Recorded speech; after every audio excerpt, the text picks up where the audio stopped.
Bonjour à tous. Si vous le pouvez, je vais vous demander de vous lever.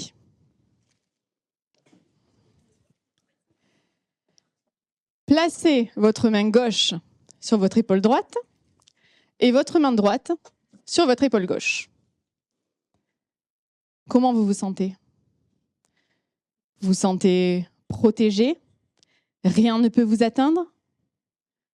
Vous vous sentez en sécurité? Rassuré peut-être? Bien.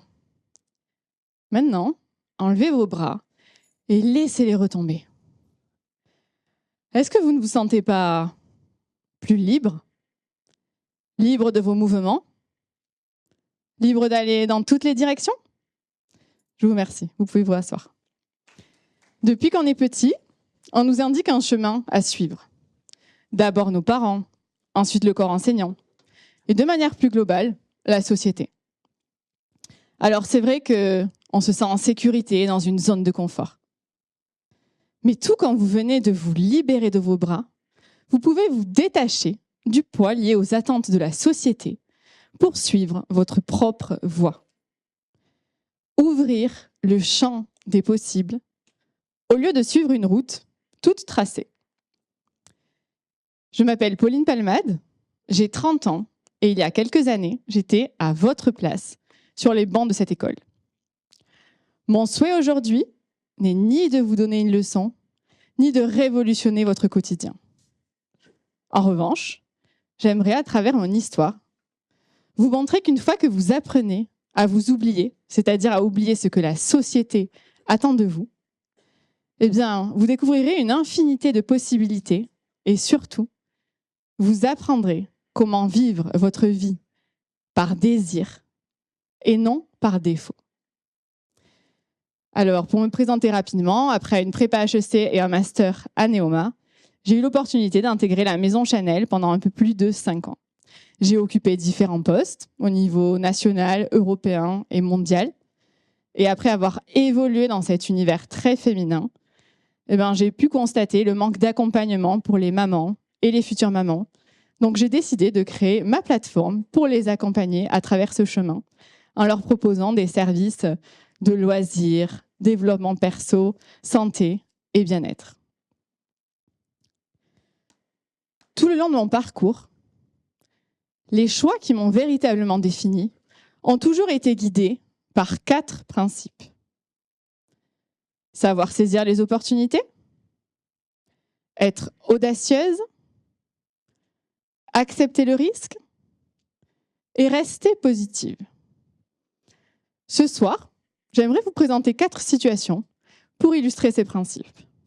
On commence donc avec la première situation, savoir saisir les opportunités. Alors, j'ai 21 ans, je suis en prépa HEC et il s'avère que je minore en anglais. C'est le seul cours où je vais la boule au ventre. Alors, quand quelques années plus tard, pendant mon année de césure, j'ai l'occasion de partir dans un pays anglo-saxon, je me dis, OK, c'est maintenant, il faut que je le fasse. Autour de moi, vous vous en doutez, 99% des étudiants ont décidé de rester à Paris pour faire 2 stages dans des gros groupes pour parfaire leur CV. Moi, je me dis, bon, clairement, Pauline, ça va pas être facile. Tu parles pas anglais, tu vas te retrouver toute seule. Donc, à tout moment, tu as le mal du pays ou tu as un coup de mou et tu vas vouloir rentrer. Alors, pour pas avoir cette possibilité, j'ai décidé de partir en Australie. Je devais rester 5 mois. Je suis restée 1 an. Au bout de 3 mois, j'étais bilingue. Quand je suis revenue, la phrase que j'ai le plus entendue, c'est « Oh, t'as de la chance !» Quelques années plus tard, pendant mon échange universitaire, je suis partie en Malaisie pendant 6 mois. J'ai visité toute l'Asie du Sud-Est parce que figurez-vous que j'avais un seul jour de cours. Donc pendant mes 6 jours du week-end, je suis allée passer mon diplôme de plongée, je suis allée me perdre dans la jungle malaisienne. J'ai même visité le Cambodge en fauteuil roulant après un accident de scooter. Classique. Là aussi, quand je suis revenue, devinez la phrase que j'ai le plus entendue. Exactement, t'as de la chance. Alors c'est vrai, j'ai de la chance, hein. J'ai une famille et un entourage qui me soutiennent dans tous mes projets. Et je pense que j'ai clairement une bonne étoile qui m'accompagne au quotidien. Mais toutes ces expériences, je ne les ai pas gagnées en grattant un ticket de loto. La vérité, c'est que je faisais 2 jobs en Australie pour pouvoir me loger et me nourrir. Je ne parlais pas anglais avant d'y aller. C'est la petite fille de 4 ans que je gardais qui m'a tout appris. Avant de partir en Malaisie, j'ai travaillé pendant 2 mois en Espagne pour pouvoir financer mes voyages pendant que d'autres étaient en vacances. Alors oui, j'ai de la chance.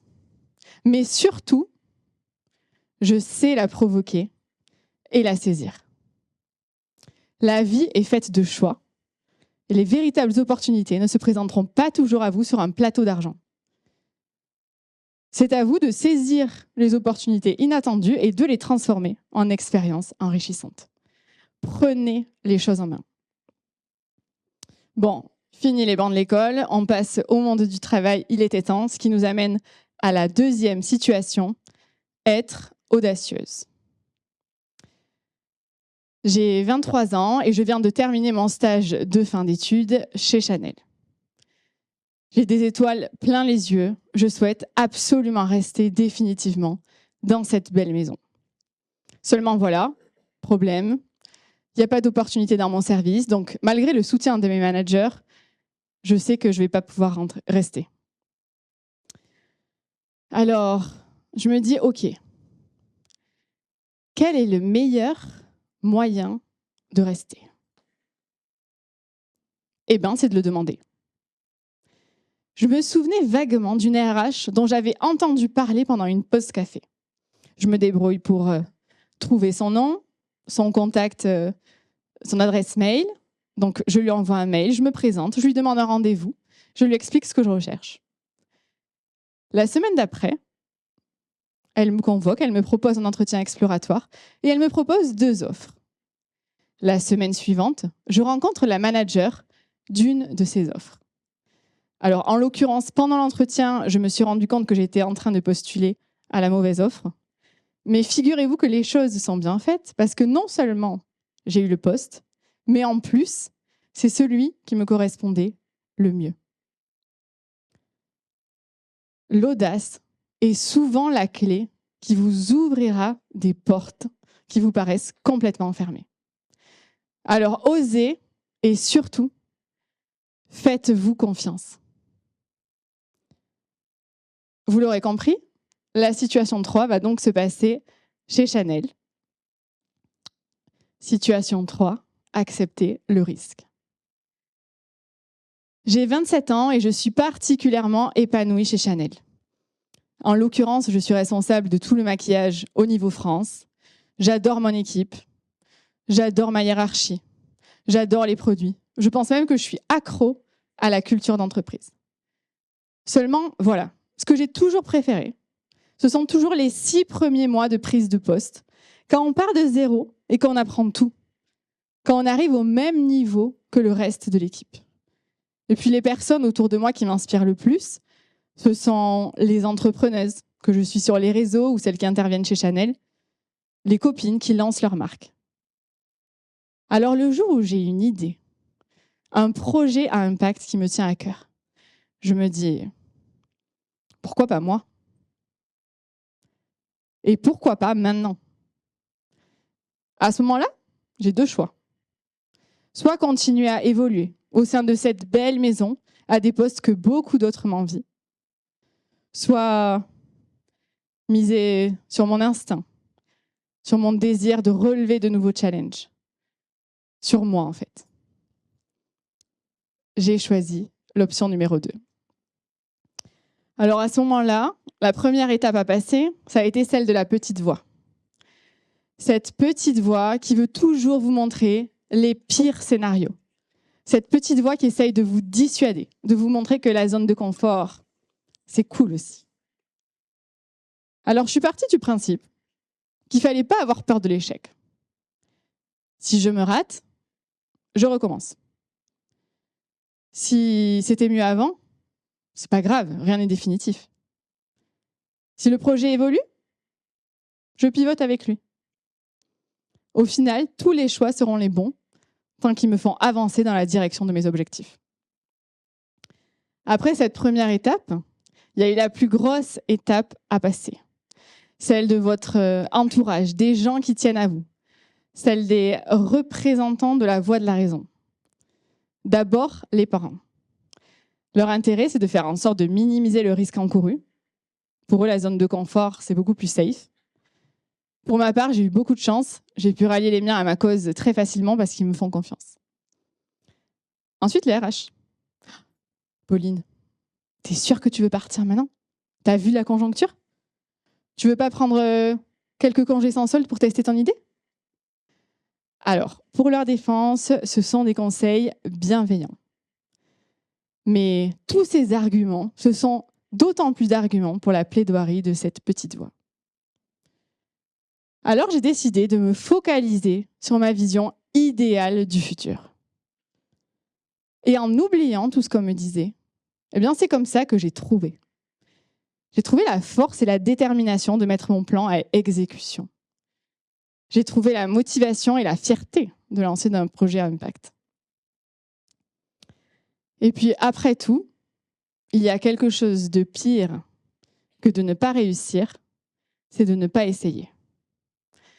Alors, pour chaque situation, regardez si votre aversion au risque, elle est légitime, elle n'est pas un peu trop surcotée. Parce que vous allez vous rendre compte que vos peurs, elles sont souvent plus grosses que les obstacles eux-mêmes. Retenez une chose, les humains craignent plus de perdre qu'ils n'ont envie de gagner. Je suis officiellement entrepreneuse, ce qui nous amène à la 4e et dernière situation. Restez positive. Alors, j'ai 28 ans, je viens d'annoncer mon projet, une plateforme pour la maternité. Alors que je ne suis pas maman, que je viens du monde du luxe, autant vous dire que j'ai eu le droit à tout un lot de commentaires et j'ai décidé de les classer par typologie pour vous les présenter aujourd'hui. Attention, notez mes talents d'actrice. L'enthousiaste. Oh, Pauline, génial ton projet, j'adore, c'est révolutionnaire. En fait, quand on y pense, c'est une évidence. Le sceptique. Oui, je pense que non, c'est bien ton projet. Après, est-ce que tu as vraiment pensé au business model? Le rêveur. Ah oui. Oui, non, c'est bien. Et tu pourrais rajouter cette fonctionnalité. Et celle-ci. Et pourquoi t'en parlerais pas à Michelle Obama? Le nostalgique. Ah, ça me rappelle, là, tous ces témoignages, une histoire dont j'avais vaguement entendu parler quand j'habitais encore chez mes parents. Le politiquement correct. Oui, une plateforme pour la maternité, ça existe déjà. Et d'ailleurs, il y a assez concurrents. Et je crois qu'ils ont tout le marché. Alors, j'ai décidé de prendre l'énergie de l'enthousiaste, de vérifier les points bloquants dont parlait le sceptique, de regarder les concurrents cités par le rabat-joie, et surtout de me rapprocher de ma cible. À ce moment-là, la petite voix a essayé de revenir, cachée cette fois sous le syndrome de l'imposteur. Donc, pour pouvoir faire face à la petite voix, je me suis dit, OK, comment tourner la situation à mon avantage? OK, je ne suis pas maman, mais en fait, je me suis rapprochée de ma cible en les interrogeant. Et c'est avec elles que j'ai tout co-construit. Elles ont tout choisi. Je ne suis pas maman peut-être, mais du coup, je ne suis pas biaisée par ma propre expérience. Or, on sait qu'il y a autant de mamans que de manières de vivre sa maternité. Et enfin, eh bien, je suis quand même motivée parce que j'aspire un jour à l'être, même si pour le moment, j'ai vraiment pas le temps. Et surtout, j'admire les mamans entrepreneuses. Je sais qu'il y en a dans la salle, mais personnellement, sans mes heures de sommeil, je ne tiendrai pas. Après tout, trouver la solution au problème que l'on vit, c'est bien. Mais trouver la solution avant de vivre le problème, c'est mieux. Alors pour chaque situation, il y a toujours plusieurs manières de voir les choses. C'est le principe du verre à moitié vide et à moitié plein, vous connaissez. Un conseil, prenez toujours le verre à moitié plein. Et si vous n'y arrivez pas, prenez un verre plus petit. Finalement, quel que soit votre choix, salariat, entrepreneuriat, année sabbatique, pourquoi pas, il y a toujours des choses qui vous feront hésiter. Il y aura toujours cette petite voix qui essayera de vous dissuader de prendre des risques. Mais osez, faites-vous confiance. Oubliez ce que vous pensez devoir faire pour trouver qui vous voulez vraiment être. Si aujourd'hui j'ai la sensation d'être exactement où je dois être, c'est parce que j'ai toujours fait mes choix par désir et non par défaut. Alors oui, ça demande de savoir saisir les opportunités, d'accepter le risque, d'être audacieuse et de rester optimiste. Mais c'est ce qui vous permettra un jour de vous dire « Ah là, je suis exactement où je dois être ». Finalement, c'est ça la clé. S'oublier un peu pour mieux se trouver.